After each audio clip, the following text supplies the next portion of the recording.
Today I have someone super special joining me in our studio here in New York. Richard Kestenbaum is a well-recognized voice in the intersection of retail, consumer strategy, and finance. He's a co-founder and partner at Triangle Capital, where he has spent decades advising and executing mergers and acquisitions and growth capital raises within the consumer, retail, and merchandising sectors. Alongside his banking and advisory work, Kestenbaum serves as a contributor to Forbes, regularly writing incisive commentary on trends reshaping commerce from tariffs and supply chain disruption to consumer behavior and innovation. As we head into 2025 holiday season, a period marked by uncertainty around tariffs, prices, and consumer confidence, Richard's perspective offers valuable insights into how retailers and brands can navigate what lies ahead. Here's Paula Macaggi, and this is episode 92 of my show. Welcome to OFFBounds. All right, Richard, welcome to OFFBounds. Welcome to our studio. Great to be here. Thank you so much for having me. We are here because we have an interesting topic to talk about, something that I didn't think, if we were talking 12 months ago, I didn't think this would be the topic. But holiday season is going to be another year of uncertainty and challenges. How do you see the holiday season for 2025? You know, I'm glad to hear you say that it's going to be challenges, because I thought I was the only one saying that until you mentioned it. And the reason why I say that is because I see all these forecasts and they're generally for up numbers. Now, there's a little bit of noise in those numbers because there's inflation. So you have to take inflation out of the numbers and ask yourself what's real and what isn't. That's hard in retail because what we're seeing now is different parts of retail inflating at different rates. So you can't use one number for the whole thing. And that's challenging. So what do you mean? Like, instead saying like we're going to have 500 billion in sales, like what is ideal? In terms of ideal in this environment, I think, as people were saying a couple of years ago, flat is the new up. And when I say flat, I mean flat in real terms, in inflation-adjusted terms. And I think that's going to be challenging for a lot of people because what we're seeing is a rough seas kind of environment. What do I mean by that? Well, the thing that has historically gotten consumers concerned or made them less confident is typically concerns about their jobs. And that means high unemployment. We don't have high unemployment, but we do have higher unemployment, and we have less job growth than people were generally expecting. And high interest rates. Well, I was just going to come to that, because given what has happened with inflation, the Fed has been very careful not to lower rates dramatically, because that stimulates demand, especially for borrowing, and that stimulates the economy and it creates more inflation. If the government does nothing about inflation, then inflation is a self-accelerating phenomenon. Once it starts, it's very hard to stop, and it generally grows. And that is also giving consumers a lot of concern. And it's not that inflation is like unemployment. It's not that it's so high. It's that it's higher than what consumers think it ought to be, and it's giving them some concern. And one of the places where it's highest is at the grocery with things that consumers buy regularly, and that's one of the ways that consumers measure their concern about inflation. What am I paying for the things that I know the price of and that I buy all the time? And that gives consumers a lot of concern. So we're looking at an environment where discretionary spending is at risk, and discretionary spending is what's going to drive holiday season one way or the other. So all those things are giving consumers a lot of concern. There's also some other factors that are long-term issues for the economy. We wake up every morning with a lot of change in our politics every day, and that's not conducive to economic confidence. You know, one of the things that's been an innovation of the Federal Reserve for the last 30 or 40 years is signaling what it's going to do, because when you let people know They hear that it's going to happen, they see it happen, and then you tell them that it has happened, and that makes people comfortable that there's a stable environment. We're not in a stable environment. We see a lot of economic changes, particularly for consumer. We see tariffs going up more than dramatically, and then we see them coming down. Every day. Yeah, and we see them coming down. So how do you plan? If you're a retailer, what should your price be for something you don't know the cost of 3 months down the road? And how much of an inventory can you commit to having on your shelves when you don't know what the price will be, what it will cost you, and what consumers will pay, and in an environment where consumers are getting more concerned? So, just recently we heard that furniture may have a 100% tariff. Well, that was news to a lot of people, including people in the furniture business. So what do you do there? And, the furniture business exploded. They had a fantastic pandemic, but it's been really kind of rough since then. And when you add the tariff uncertainty to it, and that's just one example, when you add tariff uncertainty, you bring me to say, I don't really know how good this holiday season can be because there's just so much uncertainty, and consumers hate uncertainty when they want to be expansive.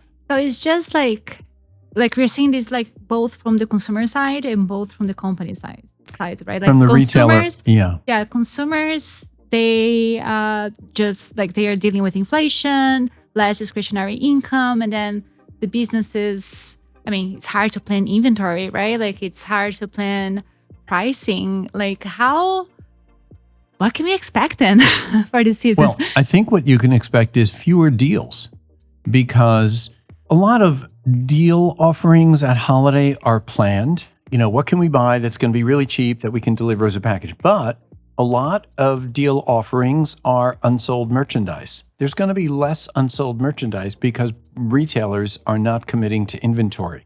So there's less stuffing of shelves, and there's going to be less leftover product. So there's going to be fewer deals. The other thing we've seen since COVID and the even greater explosion in online shopping is that people are doing more of their shopping online. We all know that. We all do it.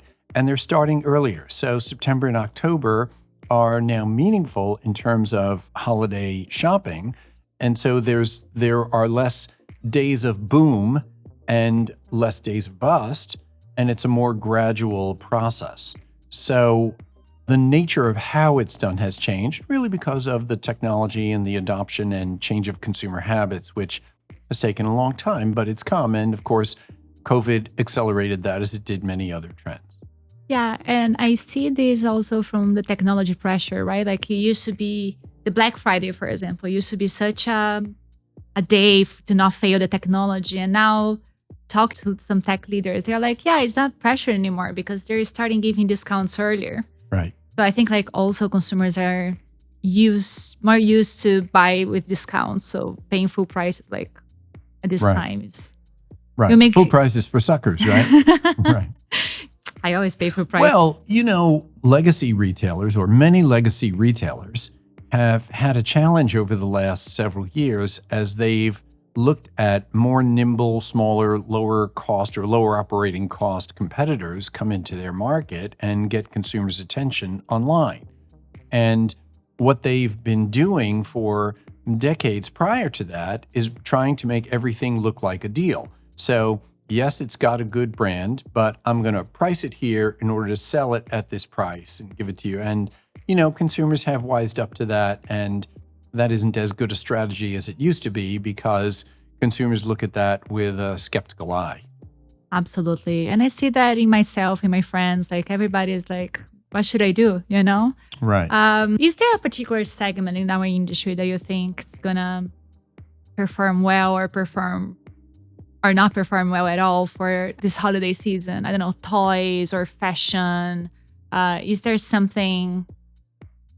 a segment of retail that could outperform or not? No, I'm not aware of a segment that I would say will do well.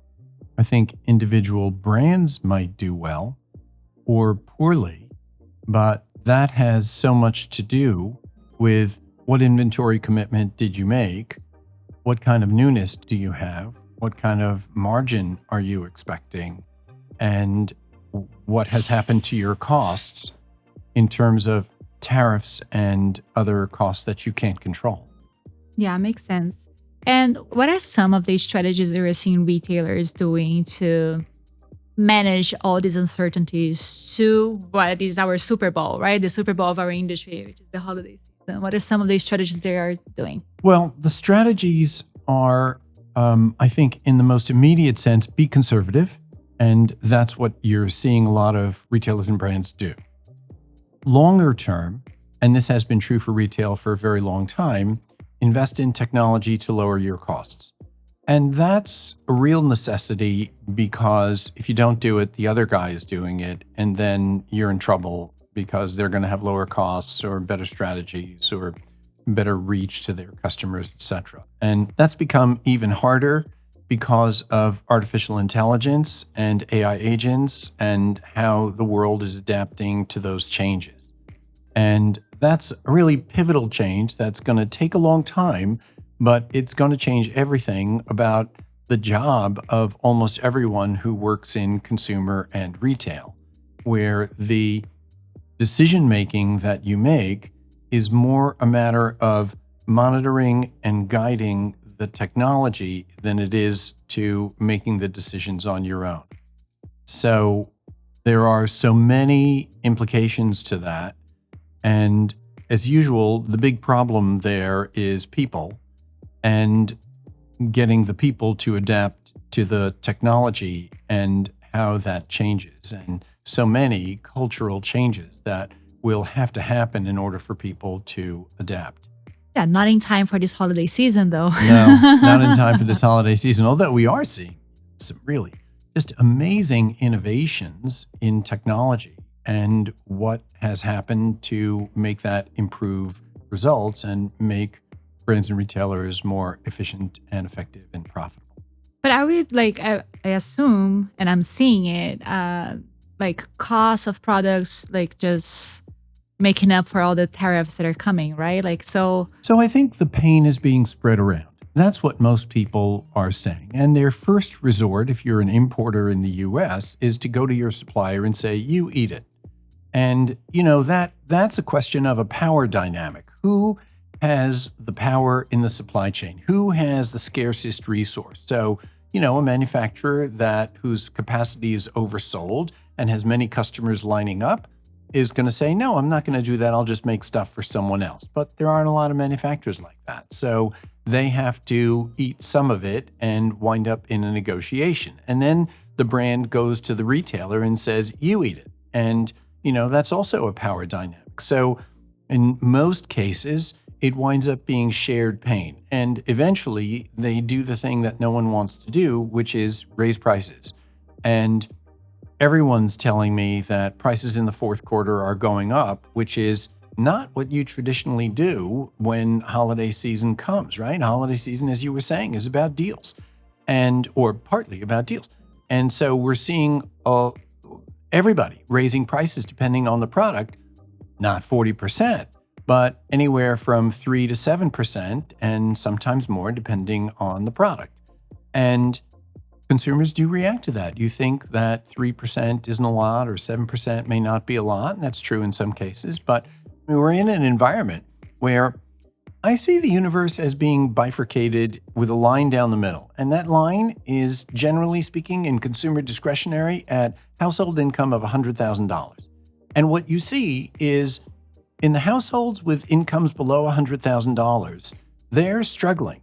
And they are tightening on everything, on their kids, on their pets, on themselves, and they're looking for bundles and deals and discounts and private label. On the households with incomes above $100,000, it's still 2022 for a lot of them. And so they're spending and they're happy to splurge on certain items and they want better and they're willing to pay for it. So a lot depends on what are you selling, who are you selling it to, and how much do they need it. So we were talking before about furniture, and furniture is still challenged even in those upper income households because they probably overspent in 2020, 2021, and 2022. And so now they're going to underspend. But in general, wealthier or higher income households are okay spending and lower income households aren't. Now, those lower income households, that's a lot of people. And when you take that aspirational lower income customer out of your mix, you wind up with a challenged environment. Yeah, absolutely. I think I saw these statistics, the top 10% consumes 50% of the American economy, something like that. Yeah, it's right. So when you talk about consumer discretionary, the people with the discretionary income are those higher income households. But other people also want to have a nice holiday, and they traditionally can. And that's going to be harder this year. And that's going to make it harder for a lot of brands and retailers to have a good holiday too. So we are seeing then that the holiday season is going to be with high price, low discretionary income, meaning we're going to be flat. I think in terms of real numbers, flat is realistic. Yeah. And, post-inflation. And from your perspective, you are from the finance world. You're the first guest that comes to the show that sees it from your perspective, right? You do the merger and acquisitions of brands. Not sure if being first is great from a new perspective or a little scary. I think it's great. I mean, we're trying to we're starting to diversify more the topics we're bringing to the leaders, right? No, it's great for you, yeah. How are you seeing this market? What are happening to brands? Are given all this uncertainty? I think we've been living in uncertainty for the last 5 years, right? With the pandemic, different scenarios, but now we are in a scenario where supply chain is being challenged. What is? No, that's a great observation. Because the pandemic was obviously radical change, and the impact on supply chain was obviously radical change. And then it looked like everything was going to recover and container costs were dropping and things were stable, and then came tariffs. And so what you saw when tariffs were announced back in April was freezing. And you saw it in consumers. It's interesting because the mergers and acquisitions business doesn't respond the way public markets do, where day by day, minute by minute, there's rapid change. But it's a little longer term. It has a smoother curve going up and going down, but it moves in the same direction as other financial markets. And so when tariffs were announced, it came after all these other things that people said, I'm sure glad that's over. And it turns out, well, now we're on to some other thing that's going to impact us in this super meaningful way that, you couldn't have seen the impact of, and very few people expected. So, what we see is shock. And when there's shock, it creates paralysis. And we saw paralysis with orders of inventory. And in the deal business, we saw paralysis with freezing of deals. And so a reluctance to take risk. And that's the same thing that happens to consumers. They don't want to take risks spending discretionary income. And people who have investable assets want to take less risk in making acquisitions of companies or doing something different than they're accustomed to. And it's the same risk that you see at boards of directors levels, where the board will say, stick to your knitting and focus on what we do here and don't think about getting into other businesses. Maybe it's not time to risk, right? We don't know what's going to happen tomorrow, so... Well, that's right. So what you see in that environment is a different kind of buyer come into the market. And it's a buyer that wants to buy based on price. You see the same thing in consumer as you do in the deal business. Who's great to shop and what's a great shopping experience during a time of fear and paralysis? Great deals because, people get scared and they'll cut prices and you can get great bargains. Well, the same thing will happen with companies. It doesn't happen with great companies. It happens with companies who have a weak balance sheet, which is to say they're running out of cash. And so you see those companies being forced to do something, and the buyers who are willing to take risk and put capital out in that environment get to take advantage of it. That's a different kind of market. It's a market where the people who make acquisitions then are not typically in the mergers and acquisitions market because they can't compete on price. They always lose. And in that environment, they win. So That's the great thing about capitalism. Everybody makes a judgment. The market is the combined wisdom of everybody's judgment. And so certain people go in and out of the market depending on their own circumstances and external circumstances. So as soon as tariffs started happening, we started getting inbound unsolicited calls from buyers who say, I'm ready to buy now.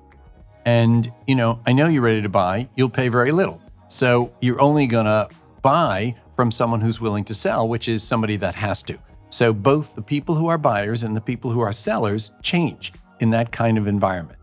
And you can often tell if you do what we do, which is mergers and acquisitions.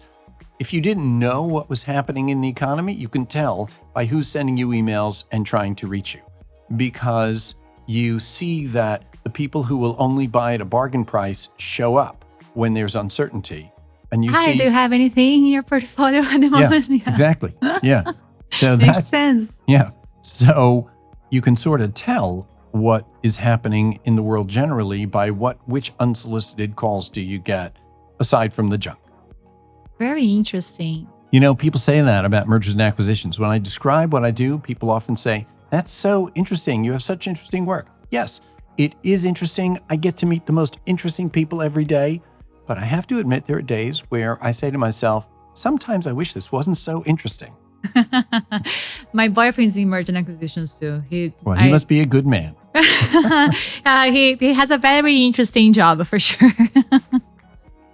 Yeah, what could retailers do to maximize their holiday revenue? So I don't think this period is about maximization, because maximization implies taking risk. I think this period is about getting to the other side of it and getting to that other side in the best possible shape without taking risk.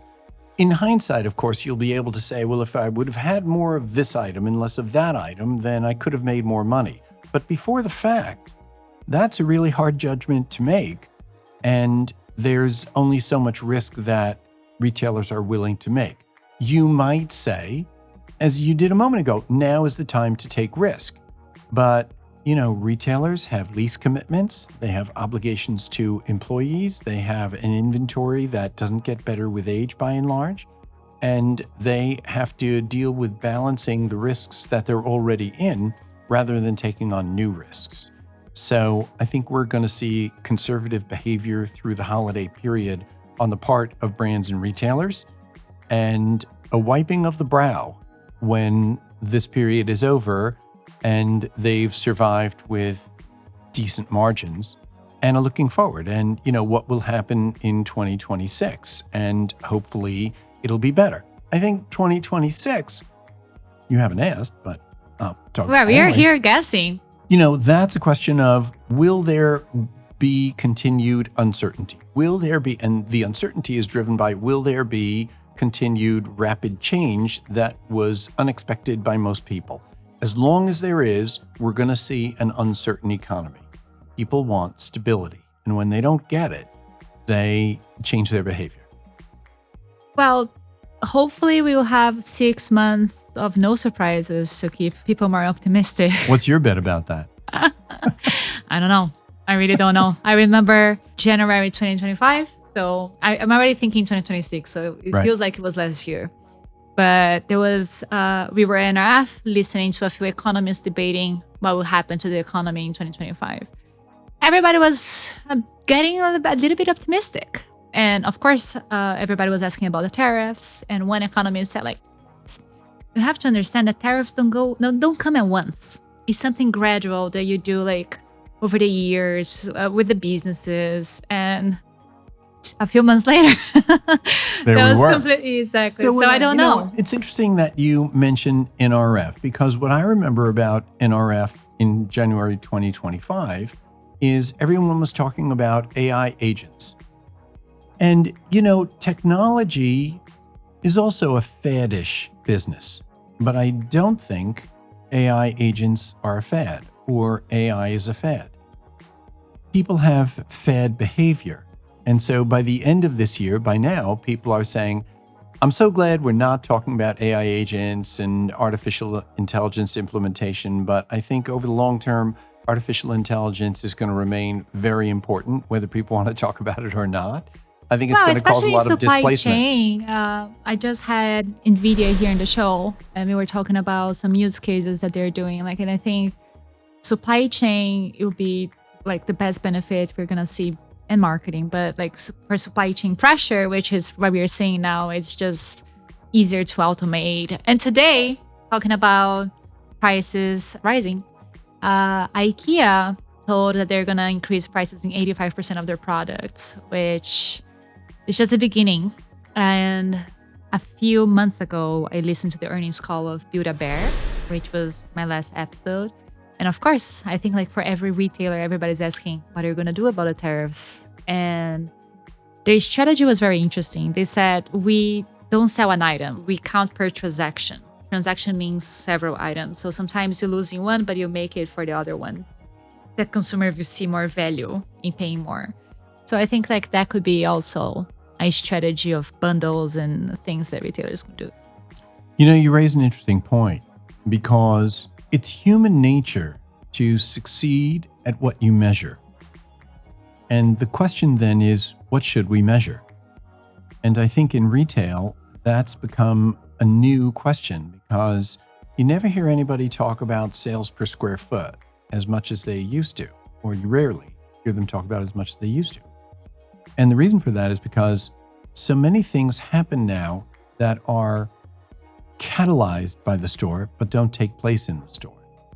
And so a store now has a different function than it used to have. It's a billboard, it's a stimulator of sales online, it's even a stimulator of sales on mobile that take place in the store on mobile that don't get done in the store, or at least, not at the POS.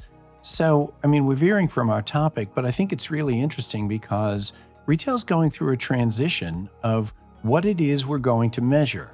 And of course, everything comes to the bottom line one way or the other, but that's easier to say for the short term than it is for the long term. How do you build a business that will be successful and continue to grow for the long term? And that depends on what you're measuring and how you think about the functionality of a store. So it's a financial question, but it's also, I hate to say it, a philosophical question. And retail's not a philosophical business, but how you approach the purpose of your store has changed.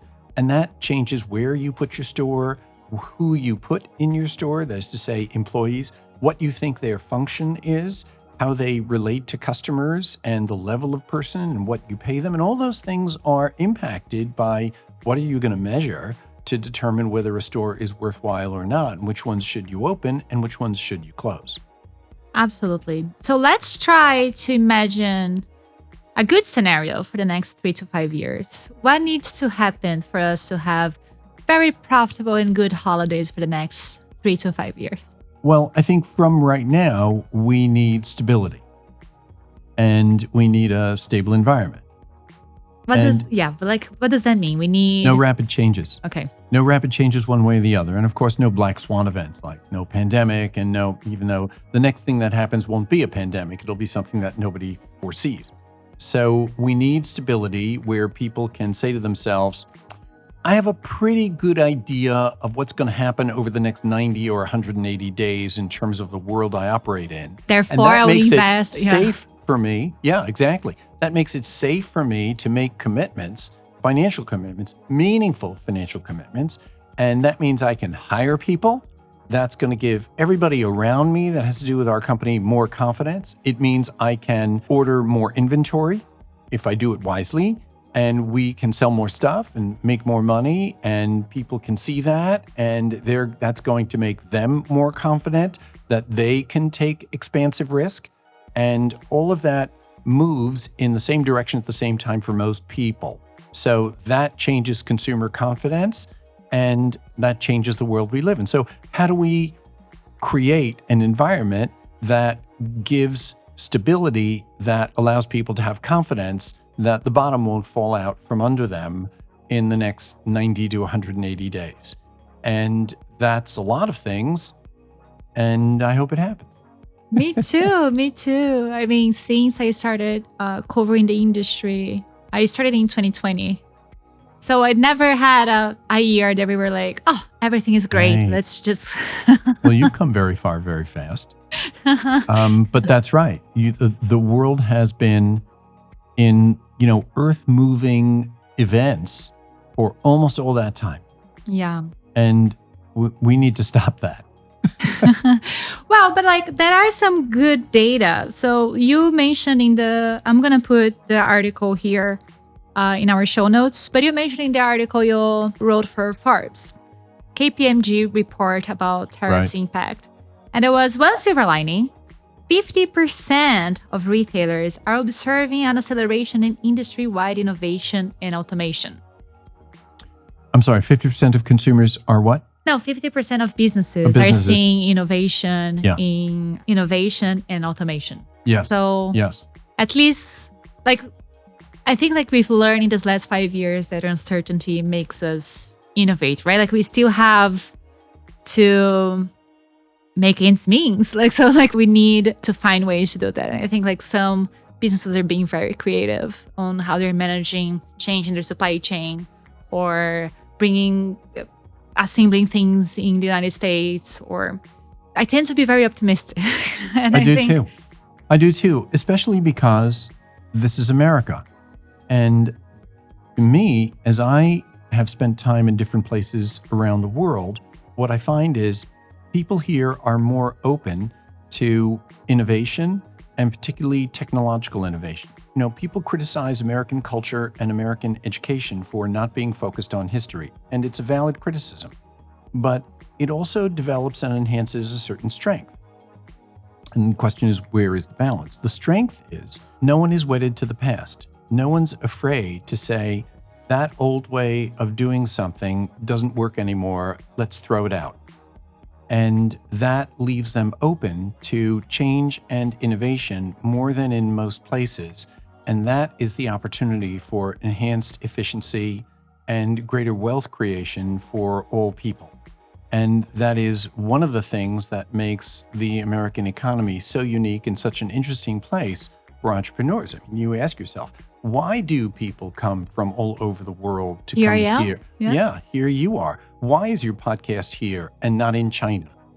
You could have gone there. Why did, say what you want about Elon Musk. Why did he come here? Why didn't he go somewhere else? And this is where change can happen. And this is where people are open. And as long as there is a stable environment and a decent economy and the opportunity for people to be receptive, this will continue to be the place where people come. They're allowed to create and innovate.